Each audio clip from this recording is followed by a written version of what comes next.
I am not a slave. Neither was I born a slave, but enslaved by those who sought to eliminate my people. And when they could not escape our power, they chose to put us in chains. Yet my mind could never assimilate to my surroundings, and my mind would one day lead me to be free. I was taught at the very feet of the one who enslaved me, then taught those who were enslaved, because once you learn to read, you will forever be free. If only they could be free with their minds and with their feet. For I prayed for freedom for over 20 years and received no answer until I prayed with my legs. Knowledge makes a man unfit to be a slave. And my oppressors were disillusioned in believing that they themselves were free. For no man can put a chain about the ankle of his fellow man without at last finding the other end fastened about his own neck. Beaten excessively for my efforts, I made several failed attempts at freedom before boarding a train in Maryland carrying forged documents. I arrived at a safe house in New York and sent for my love, who was a free woman, and there we built our family. Through speaking and sharing my story with others, I became a leader in the abolitionist movement, bringing dangerous attention to myself and my family by those who oppressed and opposed my plight.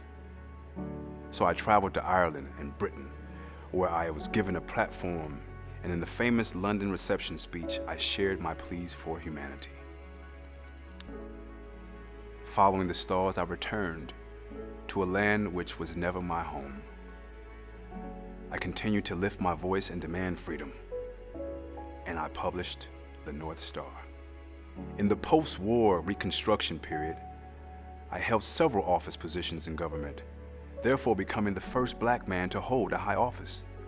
I fought for women's rights, for the enslaved to be released, for our right to vote. And in 1888, I became the first African American to receive a vote for President of the United States of America. Though fruitless in my day, now we have seen glory today. Number 44 crashed through the ceiling, and Vice President 46 just made her way. Through literal blood, sweat, and tears, we have seen a new day. But at times, today still feels like yesterday. It still looks like yesterday. The lingering stench still smells like yesterday. Hearts full of hate will forever leave some disillusion that we could never exist as equals and can never exist in peace.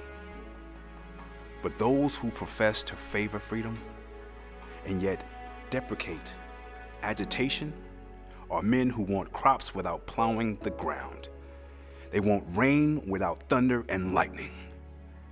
My words written down so that generations who would rise after me could believe that it is possible, that it is necessary, that we must demand and command our freedom at all cost.